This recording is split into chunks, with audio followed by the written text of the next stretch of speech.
I hear him. Down goes Frazier. Down goes Frazier. Hey, what's up with it, fam? It's Hot Boxing Minute, your favorite pharmaceutical engineer turned boxing analyst, back at you with that realness. The big news that hit the wire today, a shock, a bombshell, because none of us really expected it to happen until the news got announced via Caleb Plant. That was who I heard it from. I didn't actually go check David Benavidez's Twitter page, but I do know Caleb Plant was the one who I saw drop the announcement first.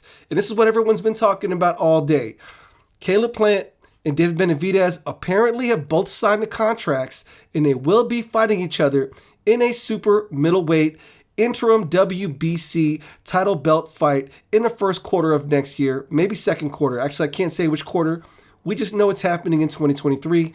David Benavidez is currently the WBC interim super middleweight champion. So in theory, the winner between Caleb Plant and David Benavidez will be one of the first in line by the WBC sanctioning body to get another crack at Canelo Alvarez.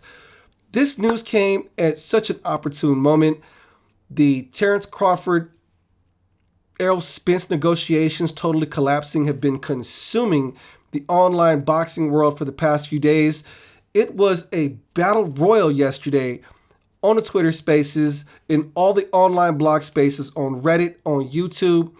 Essentially what had happened was a couple days before, Terence Bud Crawford released an Instagram live where he gave a monologue that was about 20 minutes long explaining his side of the events. And then Errol Spence got online yesterday. He started talking his rebuttal to Terence Bud Crawford, and lo and behold, all of a sudden, Oscar De La Hoya jumps in, and then Rashidi Ellis jumps in, and it was a shit show. I kid you not. We are in an interesting point in boxing now where it seems that the he said, she said, bickering high school drama rumor mill is what is captivating people's attentions. And if it gets boxing fans' attention, I'm going to talk about it. I'm going to make a straight line in the sand and let you know right now, I would much rather be talking about fights that are supposed to happen, upcoming fights, or even historical fights that have already happened in the past. But I'm not against being a boxing degenerate and talking about what's going on in the latest boxing rumor mill. In fact, Oscar De La Hoya is still on Twitter right now going at people. But either way, David Benavidez, Caleb Plant, such a fun matchup. A matchup that boxing fans have wanted to see ever since Caleb Plant was the IBF champion. Ever since David Benavidez was the WBC super middleweight champion. So David Benavidez beat Ronald Gavril, became the WBC champion in 2018, caught that cocaine charge or whatever have you, got stripped of his belt, gained the belt back again. I believe he fought Anthony Durrell, yes, I believe he won it off Anthony Durrell. And then he lost it in the immediate fight after that when he lost it on the scales in a fight against Romer Angulo. We know, Caleb Plant, he won his belt off of Jose Usagati, who got it off of Andre Durrell, if I'm not mistaken. Such an odd chain of events here. But we know Caleb Plant had the IBF belt for a couple of good defenses, and then he ended up encountering Canelo Alvarez in his quest to become the Infinity Gauntlet holder of the undisputed super middleweight championship of the world. And we all know how that fight worked out. Oddly enough, Caleb Plant represented very well for himself up until he got stopped by Canelo. But this fight's going to be awesome. Can Caleb Plant, with his high ring IQ, his great footwork, and his defensive slickness, provide an answer to David Benavidez, who is essentially a pressure fighter, front-footed guy who is an avalanche of offense that comes at you? We have not seen anybody really able to stand up to David Benavidez in recent memory, but this is going to be a fun matchup, folks, and I'm sure boxing fans are excited. I can't wait to see how the card stacks up. Al Heyman and PBC, they came through in a clutch. They've been getting a lot of criticism lately. I don't want to pick a side on the whole Spence Crawford thing because that is an ugly scenario to begin with, and I don't have enough information to really form an informed opinion on what's going on because everyone's got different views. But PBC did come through with the announcement of Caleb Plant and David Benavidez, and I got to roll with that, y'all. We got to give credit where credit is due. I'm not going to look at the sport and be angry about every little fight I don't get because there's a lot to celebrate in the sport. We got a lot of great fights to finish out this year. Let's go into Abu Dhabi this weekend. We already know we've got Zurdo Ramirez going up against Dimitri Bivol. I did a video on that one already. What I want to talk about is the co-headliner to that event. Jessica McCaskill against Chantel Cameron for the undisputed junior welterweight straps of the world, women's boxing. Now, this is going to be a fun fight. If you don't know, Jessica McCaskill is the undisputed women's welterweight world champion. She got it off of the first woman of boxing, Cecilia Breckhouse, who, for those of you who are not well informed on women's boxing, Cecilia Breckhouse was huge overseas. She was packing arenas. She was the undisputed welterweight champion. Along comes Jessica McCaskill, a fighter who had 2 losses on her record, and she ended up beating Cecilia Breckhouse in back-to-back fights. And early in her career, Jessica McCaskill lost to Katanya Fisher. I don't even know who the hell that is. And a unanimous decision in Katie Taylor. No shame in that. Katie Taylor is capable of eking out a victory against anybody. And she went into that fight with Cecilia Breckhouse, and I assumed that Cecilia Breckhouse was going to do what she does, and she ended up losing back-to-back fights. You got Chantel Cameron. She is undefeated, 16-0 with 8 knockouts. They both have the same physical dimensions. Both 5'6". Both have 69 inches of reach.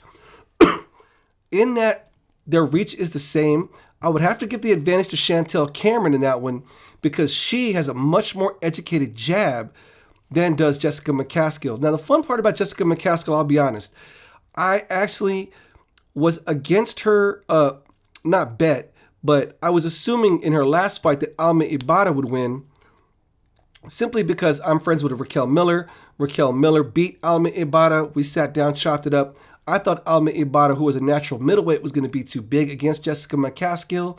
Jessica McCaskill ended up having her retire in this corner. It looked like Alma Ibada was having a nervous breakdown.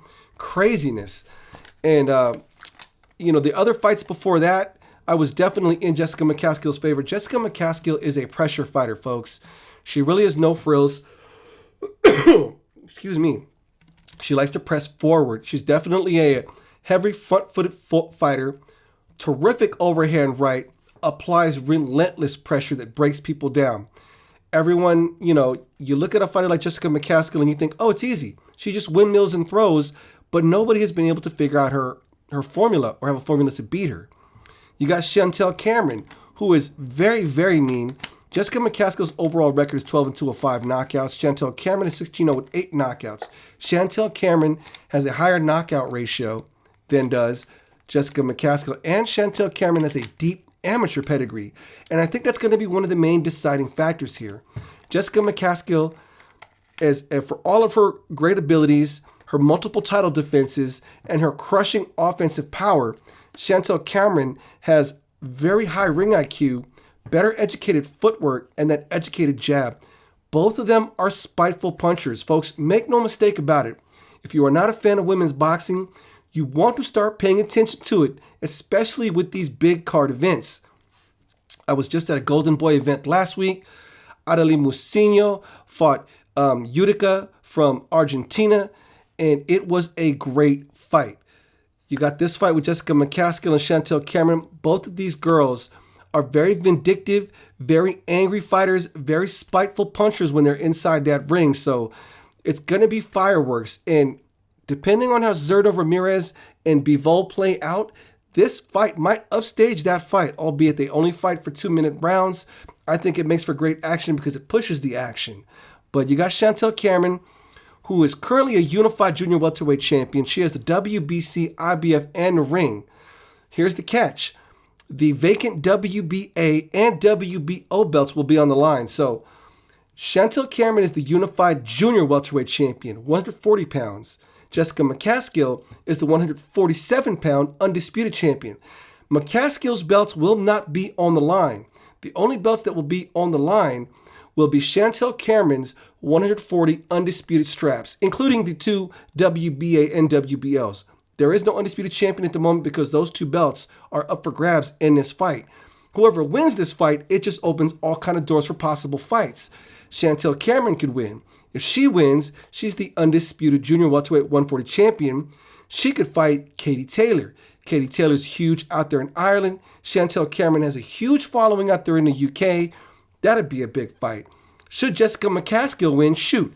we go back to the Katie Taylor discussion again, because then that would put Jessica McCaskill as the 147-pound and 140-pound undisputed champion. Now, could, that spicing up the pot and have the undisputed lightweight champion move up? There's so many different possibilities. Plus, there's also bigger girls at 140, 135, like say maybe should Michaela Mayer decide to bump up to 140 and face either Chantel Cameron. There's so many possible moving chessboard pieces here. It's a fight you're going to want to watch. As far as my prediction, I think Chantel Cameron is going to win by unanimous decision, folks. I think it's going to be a very hard-fought unanimous decision, maybe a split, but I'm thinking a unanimous decision in favor of Chantel Cameron. I've made the mistake of going against the grain with Jessica McCaskill, and I'm going to go against the grain on this one.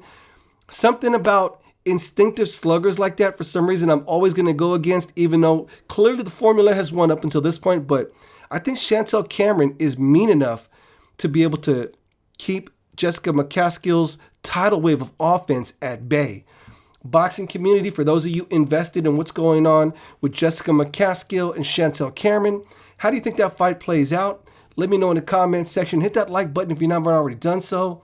How do you think Caleb Plant and David Benavidez works out? Let me know in the comments section. Anyways, that's it for this video, y'all.